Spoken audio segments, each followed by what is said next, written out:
Salve cães e gatas da Aquilônia, meu nome é Ronan e este é o Fórum Conan, o canal mais bárbaro do YouTube. Continuando a nossa série de reviews rápidos, hoje falaremos sobre a Espada Selvagem de Conan, número 4 da coleção Capa Dura. E se você está chegando aqui agora no canal, já aproveita e se inscreva para juntos criarmos a maior legião de bárbaros aqui no YouTube. A edição número 4 da coleção A Espada Selvagem de Conan reúne 5 histórias de Conan e um poema que foram lançados originalmente em The Savage Sword of Conan, do número 8 ao 11. A primeira história dessa edição chama-se Pacto Maldito, cujo roteiro é totalmente de Roy Thomas e a arte é de Tim Conrad, que, em alguns quadros, faz um trabalho lindíssimo, mas em outros apresenta problemas de anatomia. A história é bem curta. Após ter matado um imenso lobo branco que o atacara, Conan se vê obrigado a enfrentar o mago Hanep, que busca vingança pela morte do animal. Só que a busca por vingança na verdade esconde um plano maior do mago, que é revelado apenas no final, gerando assim uma reviravolta em todo o sentido da história. Uma coisa interessante nessa história é a disposição das perspectivas de Conan e do mago ao longo de todo o quadrinho. A cada quadro acompanhamos ora os acontecimentos de Conan, ora os planos do mago. Esta perspectiva dividida e embaralhada acredito ser algo que só funcione tão bem nos quadrinhos e demonstra um certo domínio da mídia pelos criadores Roy Thomas e Tim Conrad. Um detalhe curioso é que na edição original, no penúltimo quadro da revista, foi colorido de vermelho, mas que, infelizmente, nesta coleção deixaram na cor branca. A próxima história é A Última Canção de Conan, que foi um poema escrito por Lin Carter e que foi adaptado por Roy Thomas e desenhado por Jez Jodleman. Infelizmente, a tradução do poema sacrificou praticamente toda a rima e métrica, e o que temos aqui é praticamente um texto cheio de metáforas e hipérboles. A premissa do poema, narrado em primeira pessoa, é Conan autoavaliando sua vida antes de se entregar aos braços da morte. A arte dessa história é simplesmente deslumbrante. As duas histórias seguintes, Corsários contra Estígia e Conan o Conquistador, fazem parte de uma história maior que foi escrita por Robert Evan Howard no romance A Hora do Dragão. E aqui temos um problema, porque as duas histórias que estão na revista é a parte final do romance. Ué, se esse é o final, aonde está o início?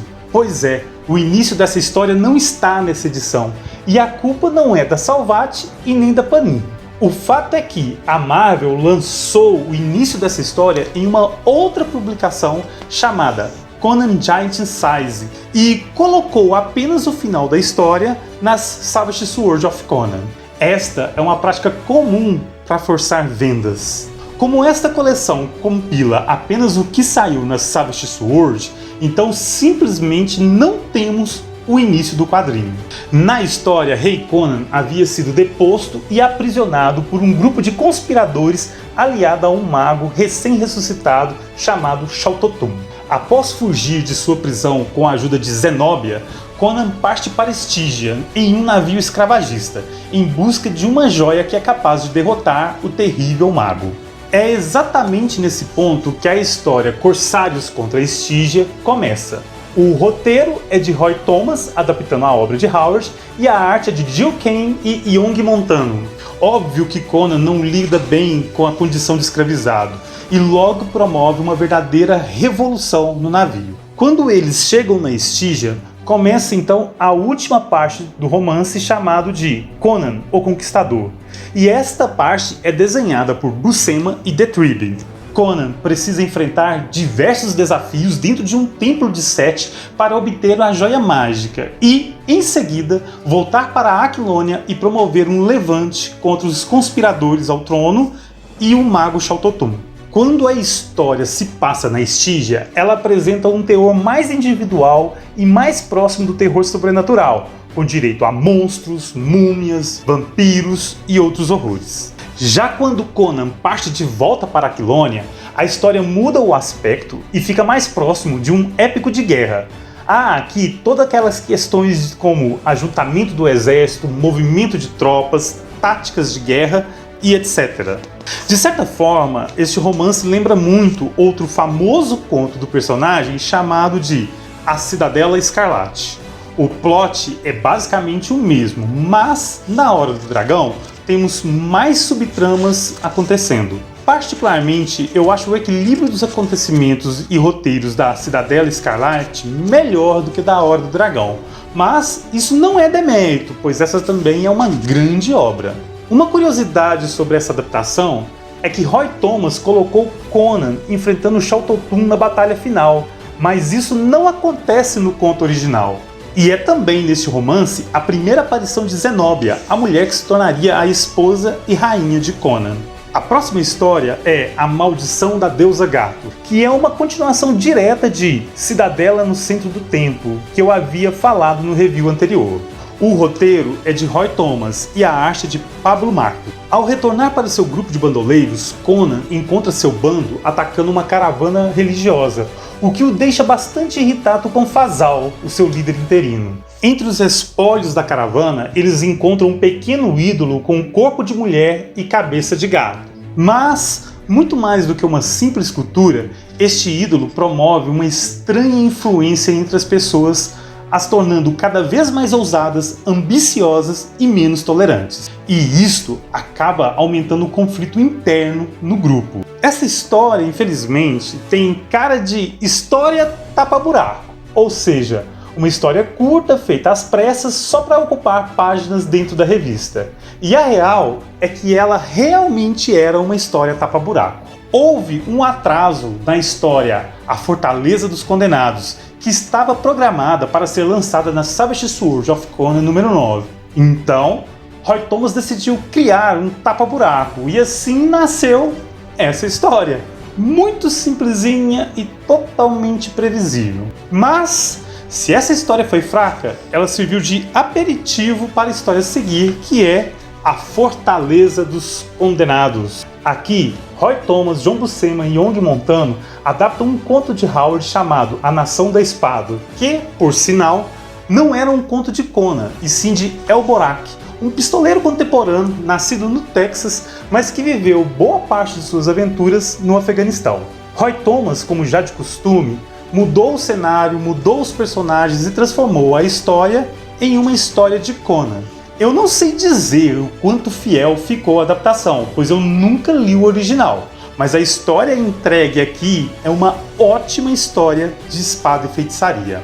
Melanie, uma ex-cortesã, procura vingança pelo seu irmão assassinado, e para isso ela precisa encontrar uma cidade escondida chamada de A Fortaleza dos Condenados. O que ela não imaginava é que seus planos iriam ser rapidamente frustrados. Esta pequena sinopse literalmente não faz jus à obra, que possui várias tramas paralelas, intrigas políticas, horror sobrenatural e diversos personagens. Destaque para 3 estranhos aparentemente idênticos que se juntam à jornada até a Fortaleza dos Condenados e que são, além de misteriosos, um tanto assustadores. Conan tem uma participação na história bem tardia, e existe uma tentativa de plot twist de revelação que, infelizmente, achei que não funcionou muito bem, afinal, a arte já havia entregado quem era aquele personagem. Mas não se engane, mesmo com este pequeno porém, a história é boa, muito boa. Boa o suficiente para entrar no hall dos clássicos do personagem, entregando uma trama com mistério, intriga, suspense e até mesmo um pouco de horror cósmico. E tudo, novamente, com um ótimo equilíbrio entre as partes. Essa história é, para mim, a melhor história desta edição. A arte de Buscema e Montano está lindíssima. E desta vez, a revista em todo tem uma qualidade de impressão muito boa. Além das histórias, a gente ainda tem o tradicional texto de apoio na introdução e as artes das capas no final da revista. Então, pessoal, eu poderia dizer que dentro dessa edição nós temos um clássico e meio. O clássico é A Fortaleza dos Condenados, que é realmente uma história que me surpreendeu bastante. E a outra metade é a parte final da adaptação de A Hora do Dragão, que infelizmente não está completa aqui neste volume.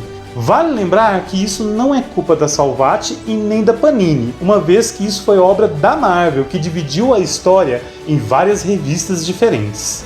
Bom pessoal, é isso. Se você gostou desse vídeo, deixa aí o seu joinha, participe conosco aí nos comentários, partilhe esse vídeo nas redes sociais, isto ajuda o fórum a crescer e até a próxima!